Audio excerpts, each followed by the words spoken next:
How to lose a hockey game in 10 minutes, as brought to you by the Seattle Kraken. What's cracking, everybody, and welcome back to Kraken R&R, where the Seattle Kraken lose 4-1 to the Edmonton Oilers, the second worst team in hockey, who just lost to the worst team in hockey.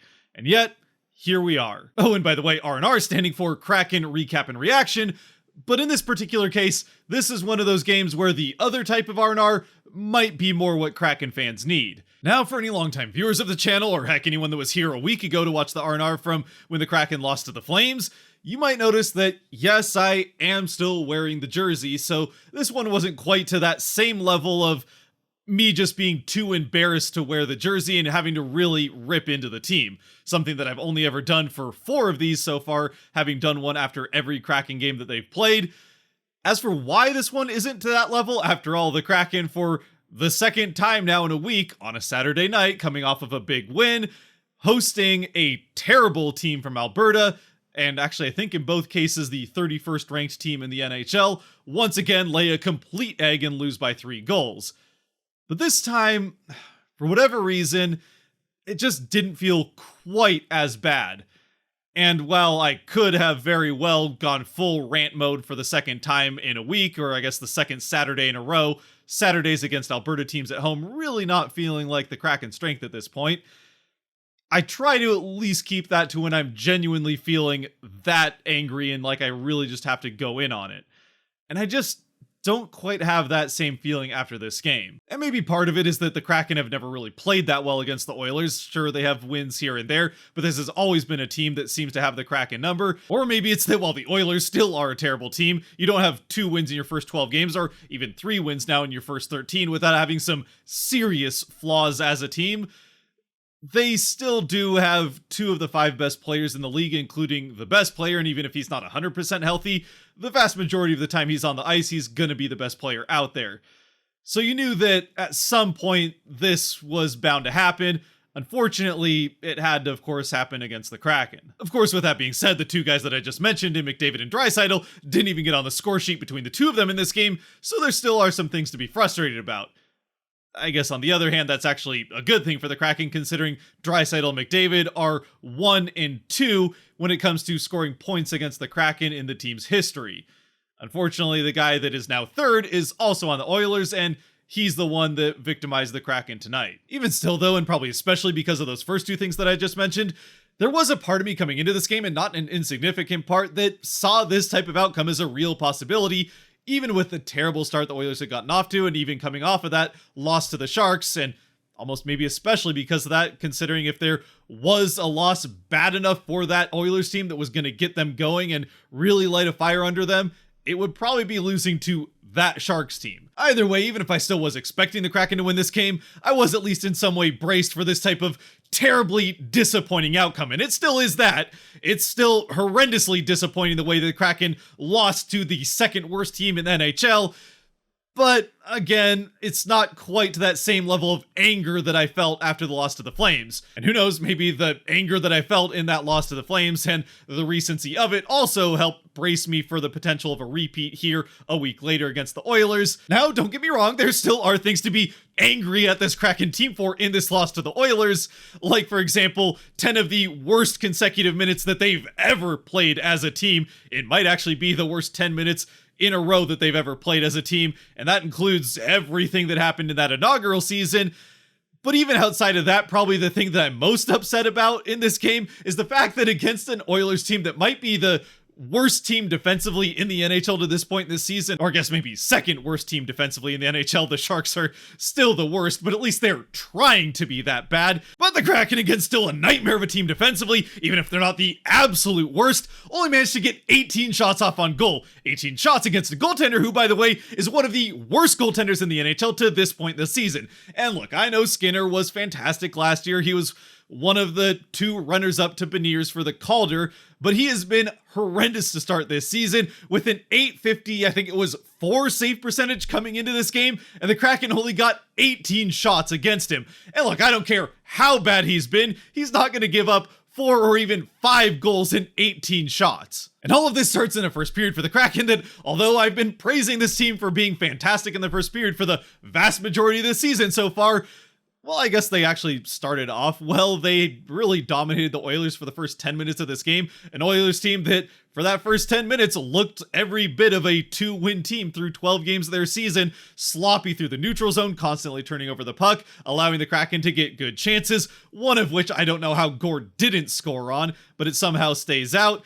I mean, this first period is almost so perfectly divided in half by the 10-minute mark that it's almost comical from how the Kraken played the first half to the second half. As right at that 10-minute mark, actually 5 seconds before it, the Oilers get on a 2-on-1 break down towards the Kraken ice. It's Hyman and Kane getting into the Kraken end, and it actually turns out to be pretty well defended by the Kraken as Bjorkstrand catches back up to make it more of a 2-on-2 right as they approach the net.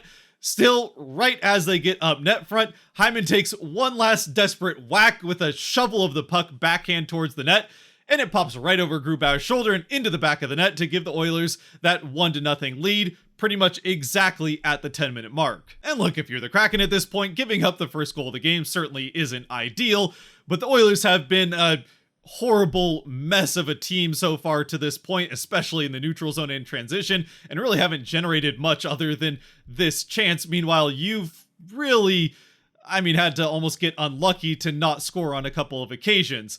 So as long as you can buckle down, yeah, you're definitely scoring at least one, and probably more than that with how the Oilers have played. But instead, the Kraken lose all composure, and Borgen ends up going to the box not long after for a roughing call that really he shouldn't have been taking in the first place, and sending the Oilers to a power play, now with a chance to take a 2-0 lead. And look, while bright spots have been few and far between for the Oilers to this point in the season, the power play has still been a top 10 to this point, considering the top-end offensive talent that this team has.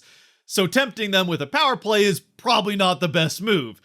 Fortunately, thanks to a couple nice saves by Grubauer, the Kraken do manage to survive this power play, and then immediately send the Oilers right back to another one as Larson trips one of the Oilers on his way off of what would have been probably a free breakaway, so it's not necessarily a terrible penalty to take, other than the fact that you probably should have been playing better defensively to the point where you wouldn't have to trift a guy to prevent a breakaway. Regardless of how they got on the power play though, again, probably not the best idea to be tempting the Oilers with back-to-back power plays, and sure enough, they demonstrate why. It doesn't take too long before a shot off on goal right down the middle of the ice from the blue line is saved by Grubauer, but the puck bounces off his pad straight up in the air and then just plops perfectly down in the blue paint next to him, where Hyman's the only one in the vicinity, so he puts it in the net for his second goal of the game, and just like that, it's 2-0. Luckily for the Kraken though, not long after the second goal goes in, they get their first power play of the game, and even if they don't score on it, it's at least a chance to slow down this Oilers momentum that started building all of a sudden.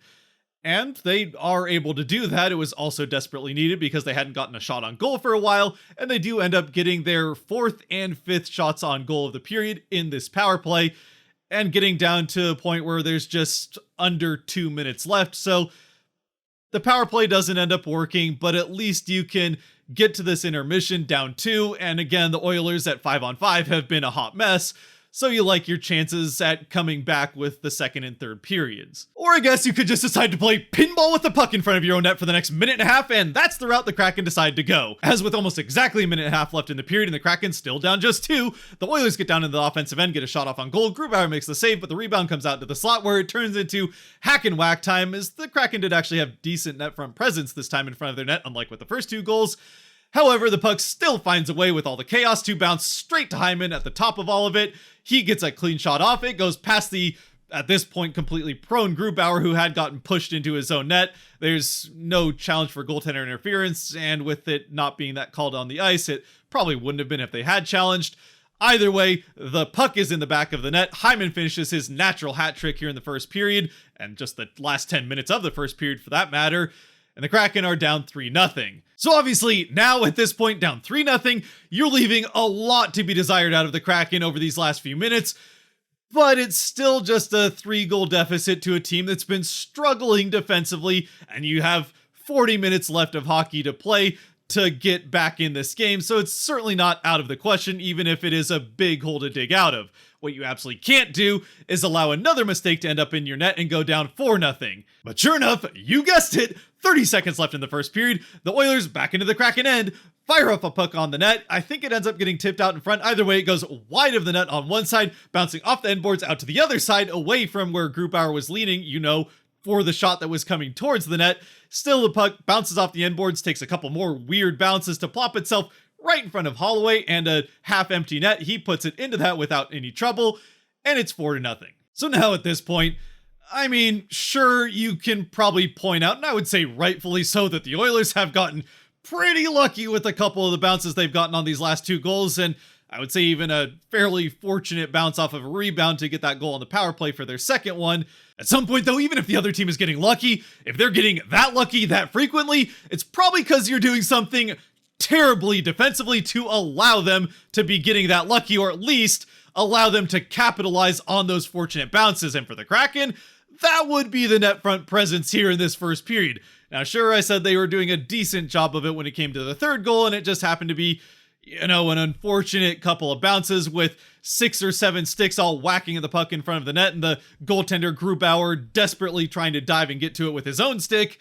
But the other 3, I mean, one's on a 2-on-1 rush that could have been defended better, but it's just a nice play, I guess, by Hyman, and he gets a fortunate puck on edge that he can shovel over Grubauer's shoulder. But the one on the power play and this one, you got to have more net front presence, or at least awareness that the Oilers have somebody standing right there on the back door to collect a potential fortunate bounce and have someone there to, usher him away from that spot at the very least. Anyway, the Kraken do manage to somehow miraculously get through the next 30 seconds without giving up a 5th goal, so we get to the intermission with the Kraken down 4-0. At which point, a goaltending change is made, and Hackstall said after the fact that he would have maybe made the change after the 3rd goal, but felt like they should be able to get through the last minute without giving up another one. And to his credit, he absolutely should have been right, but they didn't. So here we are now 4-0. And while not a lot happens in this second period, just 13 shots on goal total between the two teams, and 9 of those are the Oilers. So yeah, the Kraken with 5 shots in the first only get 4 here in the second period. The most notable play is Alexiak straight up making a save to prevent it from becoming 5-0. But again, other than that, and I suppose there was another interesting moment when Decord comes out to play the puck, and not that far out of the crease, but he is all the way out of the blue paint to play this puck, and then tries to clear it, but ends up passing it right to Draisaitl in the slot. Draisaitl wide open, has all the time to fire off a shot, but Decord is able to collect himself and recover enough to make a save, and then a save off of a rebound. So I mean, not an ideal play by Decord, but at least he managed to correct his own mistake and prevent it from ending up in the net. Anyway, other than those 2 instances, nothing really happens in the second period, so we get to the second intermission with the score still 4-0.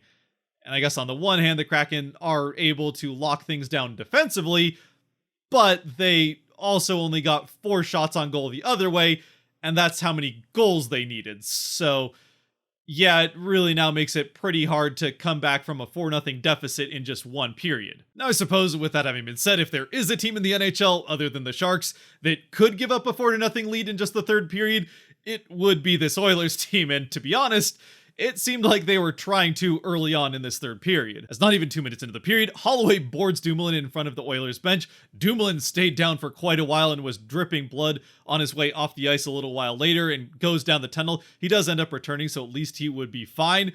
Somehow, though, even with this being called a major on the ice and the ice crew having to come up and scrape blood off the ice while they're reviewing the major, which that happens after every major they go to review. After review, again, while there's an ice crew scraping blood off the ice, they galaxy brain their way into calling it just a single minor. I mean, I could maybe see this being downgraded from a major to a double minor, but a single minor? I have no idea what they thought they saw on that replay to at least partially justify going from a major to a single minor while there's a guy skating off the ice and going down the hallway with blood coming out of his face. But here we are, the Kraken only get 2 out of potentially losing one of their defensemen for the rest of the game. Again, he came back, but you certainly didn't know that at the time. And now the Kraken only have the chance to get 1 goal of power play, where with a major, they could have scored as many times as they wanted in 5 minutes. And based how this power play went, That could have been a few times. Because just seconds into the power play, the Kraken, who I think they had to regroup and come back into the offensive end on this one, or maybe they won the initial faceoff.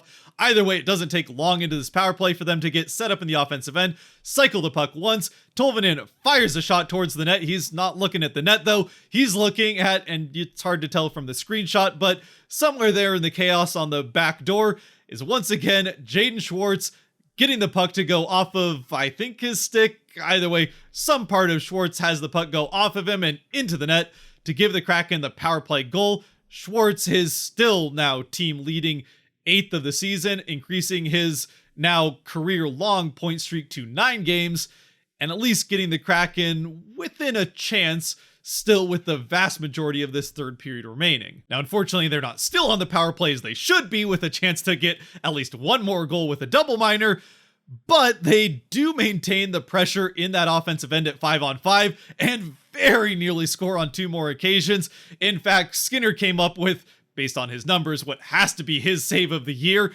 on, I think it was Larson, just a couple minutes later. It could have been 2-0 even in spite of the refs stealing a couple of minutes of power play from the Kraken. But with that one staying out, it kind of felt like that was the chance for the Kraken to get back within a shouting chance. And while they do really take care of the Oilers and handle them throughout this third period, I mean, the Kraken were clearly the better team in the third period, which also might have played a role in why this didn't have quite as sour of a feel leaving the game because of how they played the third period. Not even allowing a shot on goal, I'm pretty sure, against this Oilers team. So, I mean, defensively, it doesn't get any better than that. Well, I suppose the Oilers did put one off of the post, and that doesn't count as a shot on goal, even if it was very close to being a goal. Either way, even with the Oilers not getting a shot on the Kraken goal, the Kraken only managed to get 9 more shots on theirs, which, granted, is the same amount that they got through the first 2 periods, but still is not enough that's likely to score you 4 goals, and that's what they needed to at least get this to overtime, which they never get close to. And even if it did feel like a valiant effort of a third period, it comes up 3 goals short, so yeah, that's kind of faint praise at that point. So in the end with this one, which honestly I've already spent more time on this game than I would have liked to, for the Kraken it's one that, well, what more can you say other than they lost it in 10 minutes there in the back half of the first period? Because again, they really dominated the first half of the first period. The second period was pretty much a nothing from both sides. And then the third period, they dominated the entire way. So, I mean, overall, they probably were the better team, but they had a nightmare 10 minutes that more than made the difference in this game. You know what? Nope, sorry, there's one more part of that third period, a significant chunk of it, that I do have to mention because it's another significant part of why I don't have the same anger about this Kraken performance that I did a week ago in that game against the Flames. Because if you'll remember, a large chunk of the anger that I had about that game wasn't even just the terrible performance on the scoreboard, a 6-3 loss against a, at that point, equally bad Flames team to what this Oilers team is, but they also refused to show any kind of fight or come to the defense of McCann after taking that horrendously dirty, scummy play from Mangiapane, cross-checking McCann in the back and slamming his face into the ice while he was laying face first on the ice already. Meanwhile, in this game, while the hit on Dumoulin wasn't nearly as nasty as Mangiapane's, I would not expect would get Holloway suspended by any stretch of the imagination. It still was definitely worth at least a double minor or a major, but not nearly as bad as what Mangiapane did to McCann. This time, someone did come to not the immediate defense, so we're still working on that. For what it's worth, I suppose Winterton did try to get involved a little bit, but he kind of did the whole, let me at him kind of thing as well, like we saw with, I think it was Schultz when McCann got hurt. But later on in the third period, he also had to pay the price as Vince Dunn went at him behind the Kraken net. And again, for the second game in a row, Dunn absolutely getting the best of whoever he was fighting, getting a couple of pretty good swings in there and taking his guy to the ice. Yeah, I mean, if there is a guy on this team who's gonna fill that role, it seems it's gonna be Vince Dunn. You know, ideally you wouldn't be your top scoring defenseman filling that role, but better him than nothing, I guess. And you know what? Just for that, as we get to the Kraken 3 stars, as always brought to you by the patrons over on Patreon, and a quick shout out to William Westerman and Bruce Solt, who are new members there. This is the type of game where normally I would definitely go more in the 0 type of route, but I will give Vince Dunn one for finally doing what we've been asking Kraken players to do for it feels like a really long time now, and stuck up for a teammate. And I guess I'll give one to Jaden Schwartz as well. After all, he does, after a pretty long career to this point, set a new career-long 9-game point streak, and he actually is probably getting pretty close to the Kraken franchise record there as well. Plus, he extends his goal streak to 4 games and just keeps that machine of the power play and him tipping in pucks net front on it going. But yeah, we're definitely not doing a 3rd star for this game, although for what it's worth, I did get a chuckle out of Christopher over on Patreon saying that his 3 stars would be John, Eddie, and JT on the broadcast. I was at the game, so I didn't actually hear their broadcast of this game, but I'd have to imagine they tried to find some way to have some fun after how the end of the first period went. Yeah, other than that, really not a lot of bright spots for the Kraken in this one. Hopefully they can bounce back against, well, the last team that they beat as the Avalanche come to town on Monday. And, well, if you thought the Oilers were going to be hungry for a win after losing to the Sharks, the Avalanche just lost 8-2 also this same night. So that's also going to be a team that's going to have something to prove, even outside of how the last game in Colorado went. Outside of that, though, as always, I'd love to know your thoughts down in the comment section below, who your stars would be. I don't think too many people are going to get 3 out of this game. I guess Decord had a perfect save percentage for what that's worth. But yeah, let me know your thoughts about this game. If, unlike me, you were just as upset with this loss to a terrible team from Alberta as you were the last one against the Flames. And otherwise, if you made it to this point, thank you very much for watching. If you did like or enjoy this video, there are buttons down below that are completely free to click to help support the channel even more than you already are by watching to this point. If you want to support a little bit more, though, there is that link down to Patreon, which helps you be a part of selecting the Kraken 3 stars. Until next time, and hopefully a better result against an Avs team that the Kraken do tend to fare better against than they have against the Oilers, regardless of how either of those teams seem to be playing at those given points in time. Stay safe out there, be good to each other, God bless, and go Kraken.